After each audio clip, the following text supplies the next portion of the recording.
Show me your weapon system. Ready? Ayoga Kali. Oh. Okay. Ready. Okay.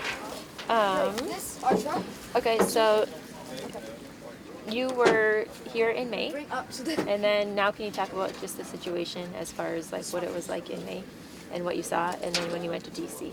Okay. So we were here in May and June of this year and training medics, giving GPS and map reading training, reporting training, and doing medical treatment as well as dental. With the Peshmerga here on the front line, usually living up here most of the time, and also going into the city, where there was a few fights we were in. And then the other part of the time we were up on Sinjar Mountain, back there with the IDPs, carrying the kids were doing programs. And now we're back here, and this is the end of October. We did the same mission here, and it looks to me though like the line has been static.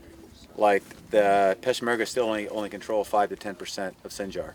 The rest of it's still controlled by ISIS. And there's been more and more resupply by ISIS. As you saw today, there's that constant traffic back and forth between Syria and Iraq and Syria. Last night I heard over 100 trucks had come. I don't know how many, but we saw many headlights of ISIS coming in. And after they arrived, they launched an attack last night, which they weren't able to penetrate. And we're expecting more of those attacks. And then sometime maybe in a week or 2 weeks, when the Peshmerga can coordinate and get all the support they need in the right place, they plan to try to retake Sinjar. But when you see those supply trucks going back and forth, like why haven't they been hit? Why doesn't the coalition hit those? I think they don't hit them because there's many civilians driving. Some of those trucks are driven by civilians. Some are just regular commerce, business, tomatoes, fruits, rice, textiles, shopping, toys, between the different communities. And I think the reason But is that's all under ISIS control. all under ISIS control. Now a lot of the other trucks are toys. fuel for all the fuel for the vehicles, food, ammunition, troops. That's also moving on the same road. Sometimes maybe even by the same drivers. I don't know. But the reason the reason given me, I asked some special forces, British special forces who were up here last time, why can't you stop the traffic? They said, well, we're not allowed to because there's civilians driving these vehicles, and we're not allowed to interdict them. And so, the solution to that would be put out a word saying, after this certain time, no more traffic can be on this road, or create the road, or seize corners, intersections of the road, hold them in strong points, and stop the traffic that way. You have to fight for that, but you don't have to shoot any civilians that way. So how, if they do launch an operation in Sinjar, what will it take? I think to take Sinjar, for me, it would take prayer. It would take a message campaign to ISIS saying, we are willing to forgive you and start again if you leave everybody and we can negotiate and you put your weapons down and surrender. We'll have mercy. Maybe some who've committed certain crimes will be called to justice. But we're not here to wipe you all out, I would say that. But if you stay, we will wipe you out because what you're doing is evil. That's the first thing. That's the second thing. Prayer, message. Third thing, all the supply lines cut. Every supply line coming into Sinjar, cut. And then the fourth thing, I would do a ground campaign backed by air with total tactical control on the ground. We could use coalition special forces to control the air. And then I would back the Peshmerga on the ground up with armored vehicles. Be the safest way to advance, including tanks. And if it took an American tank unit to come, I'd send it. So when you were in Washington, D.C., you met with senators, you met with the White House, you met with the State Department. What was your message, and what was your how did you feel about it? My message, I felt it went good. I felt like I got there on a crest of a wave. There was already this huge momentum started by people like you, Congressman Rohrabacher, Gomert, Pitts, Senator Sullivan,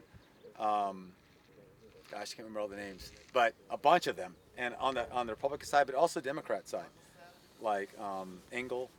Anyways, it was a wave of support for the Kurds, for the Peshmerga, already there, and I felt like we just added to it. We added some context and some new information, or some eyewitness accounts, like of the traffic, being able to show the photos there at the different hearings of the ISIS trucks moving, showing the photos and telling stories of Yazidis who've had family members killed or captured, the soldier with 1-year-old baby taken, and the Yazidi girl who'd been raped and then escaped, and her giving testimony. So it was very positive, and people. Tell them cut that engine. Yeah. Sorry.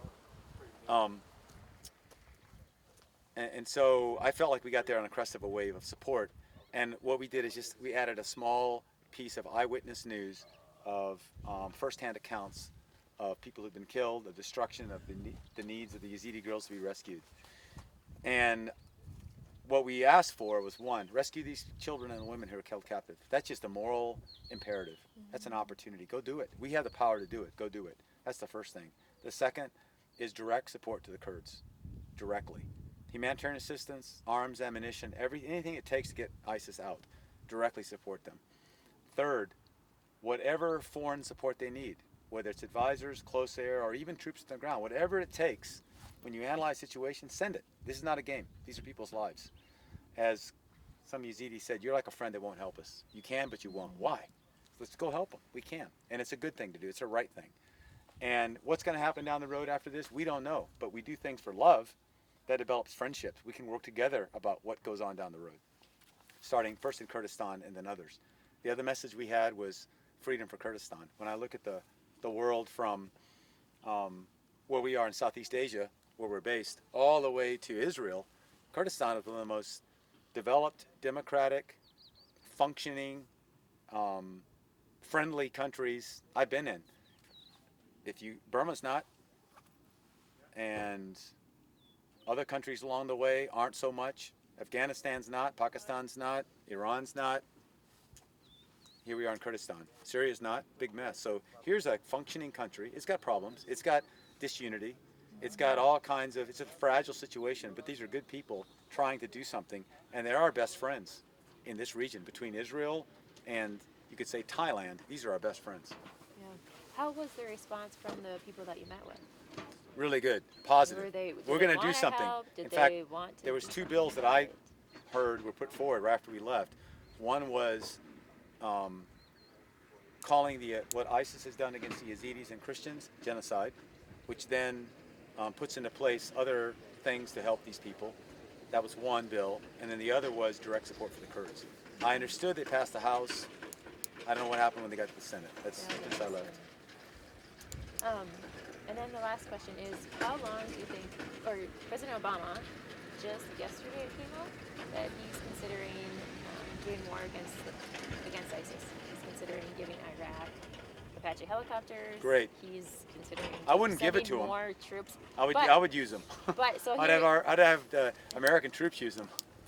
Yeah. So that's the question. Is okay. We'll give Iraq more Apache helicopters, but if we give Iraq Apache helicopters, they're very much aligned with the Iranians. Right. So is that a good decision to be able to be supporting the Iraqi military with more equipment, or how would you? I wouldn't do that right now. I would defeat ISIS and then let them figure out how they're going to live. If I was going to any more direct support, a lot of the direct support we gave, they threw away, and you turned against each other. I'd give direct support to the Kurds. I'd hold what you have in Iraq, and bring in more air support. Bring in Apaches that the U.S. units fly, and support their ground movements. Keep control of those assets. Do the same up here, but then directly support the Kurds as well. You don't need to give the Kurds Apaches, but you can fly Apaches in support for them. And what do they need with military, like as far as the weapons and the equipment, like the details? What do they need here? Yeah. First, they need more small arms ammunition. They need mortar ammunition. We just got mortared today multiple times. They didn't have enough mortars to fire back. They need anti-tank weapon systems, all the way down from small, medium, large anti-tank weapon systems, both man-carried as well as vehicle. They need RPGs, and they need light machine guns, heavy machine guns. They need night vision.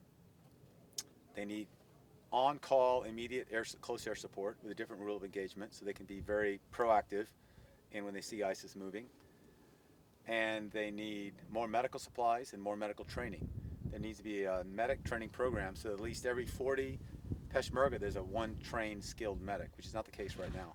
They need an evacuation and medical program and a field surgical hospital, probably immediate one here or a MASH on top of the mountain. They have a little clinic on top, but it's under-resourced, understaffed, and there's no doctors there. These are medics and EMTs up there right now.